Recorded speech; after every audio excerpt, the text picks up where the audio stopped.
Bueno, la fundación nació con el objetivo de conservar ecosistemas, principalmente humedales, que son uno de los hábitats más amenazados del mundo. De ahí también pasamos a conservar bosque mediterráneo y otros hábitats, pues como puede ser el bosque de laurisilva o termófilo de Canarias. Esto nos ha llevado a trabajar con los habitantes del entorno. Tú no puedes trabajar en Europa al margen, por ejemplo, de los agricultores o de los ganaderos, puesto que la mayor parte del terreno está ocupado y transformado, con lo cual ahora una segunda línea estratégica es el trabajo en una agricultura sostenible. Trabajamos con agricultores y ganaderos también en el aprovisionamiento sostenible, y también hay una tercera línea de cooperación internacional de exportación de nuestras experiencias a otros países.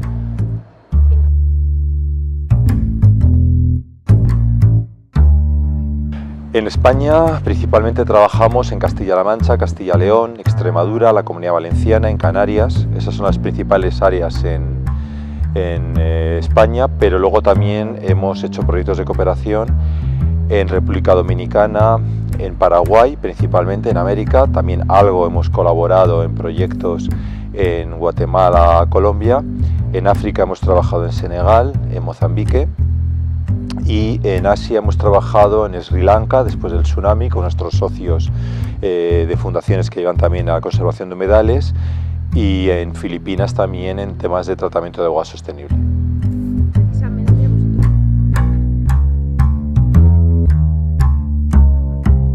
Proyectos positivos de restauración, es decir, no queremos que sea pues eso, un encuentro de técnicos y científicos alrededor de temas de humedales, sino que sean proyectos que se puedan demostrar su viabilidad, que sean transferibles. Intentamos compartir experiencias, sacar proyectos comunes. Entonces es más que nada una red de trabajo, por decirlo así, ¿no?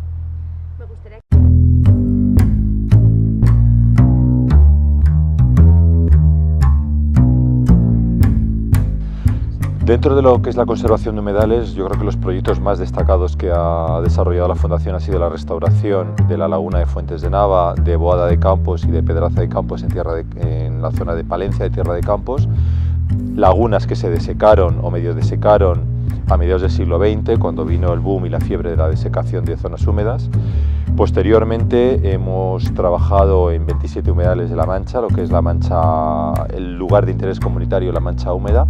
No es Daimiel ni Ruidera, sino todo ese conjunto de humedales que van desde Villacañas hasta Lillo hasta Alcázar de San Juan. Hemos trabajado en tratamiento de aguas residuales mediante filtros verdes en la Albufera, con los macrofiltros verdes que se hizo a través de Aquamed y del Ministerio de Medio Ambiente, y eso yo creo que son los principales proyectos en restauración de humedales. Luego también, como digo, hemos trabajado en recuperación de bosque mediterráneo, de bosque termófilo, de laurisilva y bueno, pues en vías pecuarias, es decir, pero sobre todo esos han sido, yo creo, los proyectos más emblemáticos en España.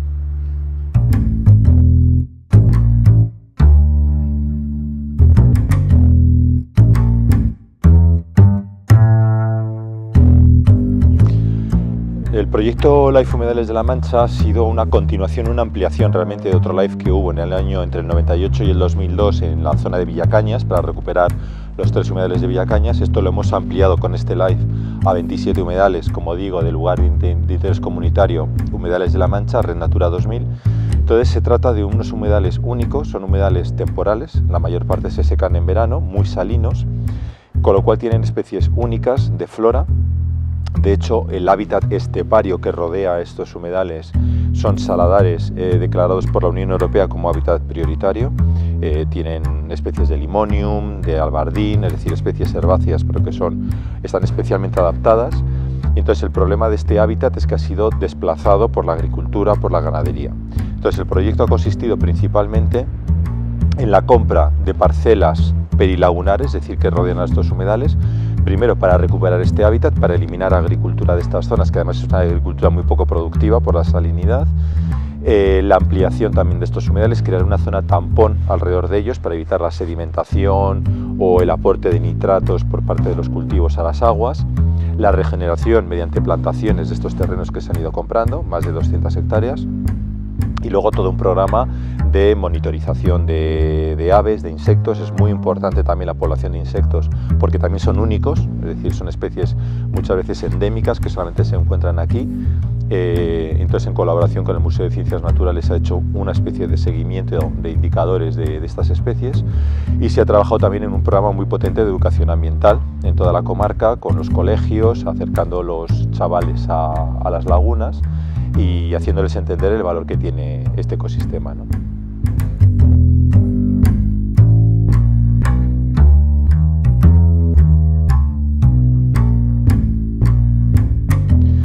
Por una parte tenemos, los humedales vienen sufriendo desde los años 40-50 una desecación constante, principalmente por la extracción de agua en el caso de España, sobre todo para el tema de cultivos, es decir, el incremento del regadío en España lo que ha hecho ha sido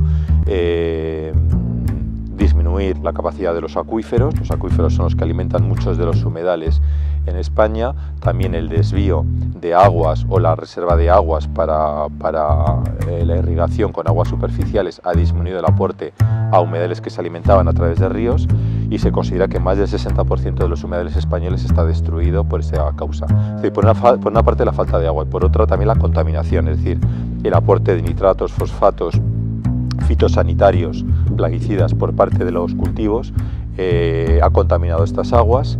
Vertidos, en algunos casos industriales, por supuesto vertidos de depuradoras que no funcionan adecuadamente, es decir, vertido orgánico de las depuradoras municipales, y esa ha sido la principal amenaza. Y ya en los últimos años el cambio climático, o sea, se nota un menor aporte de agua por culpa de una menor precipitación también.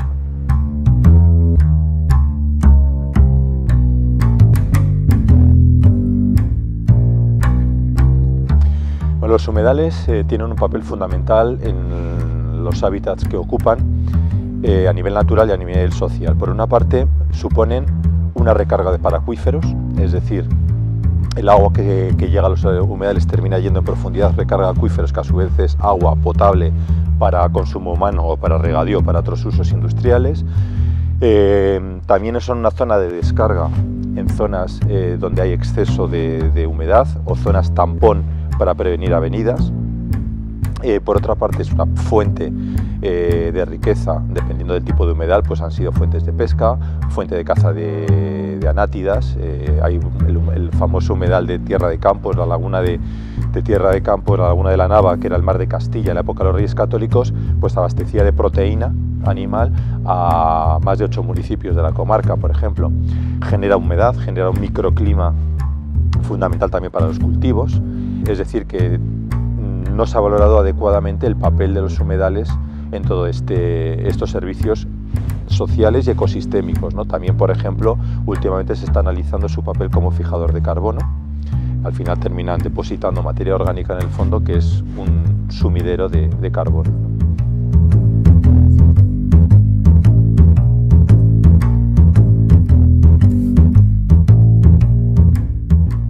Los humedales han sido los grandes olvidados incluso de las propias poblaciones que los rodeaban.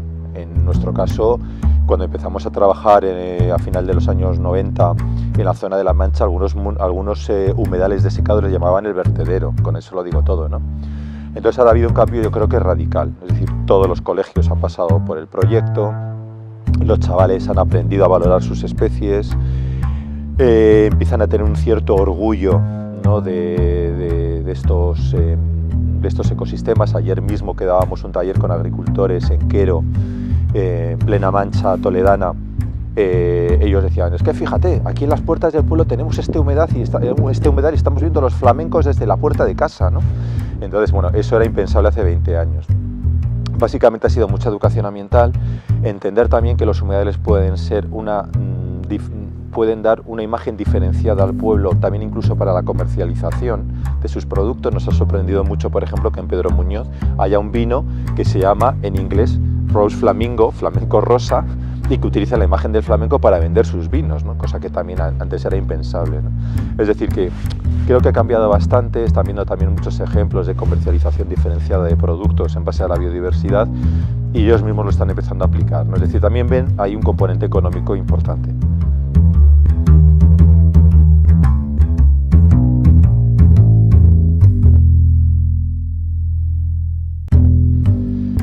Yo creo que es importante hacer una llamada a los humedales como un ecosistema húmedo muy especial. Es decir, yo creo que hay que separar el concepto humedal de ríos, porque tiene otra función ecológica, y por lo que comentaba anteriormente, es decir, un río tiene un carácter renovable, es decir, más acusado que un humedal. Es más difícil recuperar un humedal que un río. Un río, bueno, pues viene una avenida, viene tal, y se puede limpiar, puedes hacer trabajos en el río más fácilmente, pero los humedales han estado tan dañados y es tan difícil recuperarlos y lleva tanto tiempo que yo creo que sí es necesario hacer un llamamiento a un ecosistema que es único y sobre todo que en España es tan escaso, es decir, en una España mediterránea con pocas precipitaciones, muy mal repartidas, los humedales juegan un papel fundamental en la biodiversidad. Más del 50% de la biodiversidad en España está relacionada con los humedales.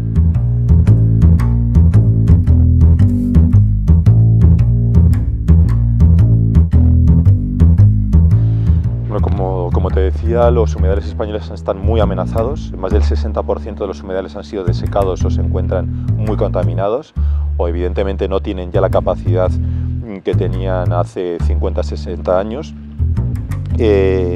Aún así, yo creo que ya hay un proceso de concienciación y de recuperación desde el propio ministerio, desde las comunidades autónomas. Hay muchos proyectos de restauración.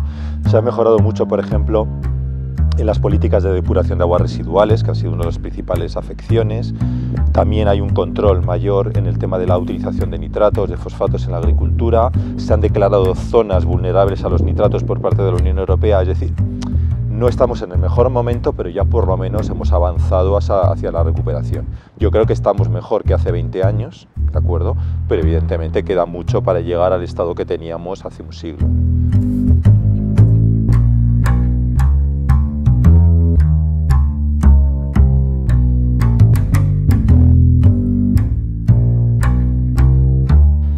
Los humedales son un instrumento fundamental para regular el clima local, ¿no? Desde la humedad, apartar humedad, hasta utilizarlo, como decía antes, en recarga de acuíferos o para favorecer incluso la descarga de acuíferos. Pero con el caso del cambio climático, por una parte están muy dañados por la falta de precipitaciones, la irregularidad de las precipitaciones, pero por otra tenemos unos fenómenos extremos que los humedales ayudan a minimizar o a tamponar, ¿no?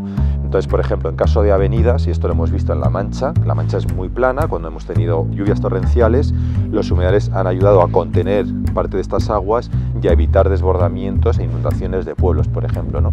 Hemos trabajado después del tsunami de Sri Lanka con nuestros socios de allí en dos fundaciones que manejan humedales costeros que fueron arrasados por la ola, y hemos visto cómo esos humedales han servido también de tampón de la ola para que muchas comunidades de pescadores locales interiores se salvaran, cómo el papel de los manglares en estos humedales sirvió también de tampón para la ola, y fue precisamente estas comunidades las que más sobrevivieron, o mejor sobrevivieron al desastre, ¿no? Es decir, son grandes reguladores de fenómenos atmosféricos normalmente y de casos naturales como ha sido la ola del tsunami o fuertes precipitaciones e inundaciones, ¿no?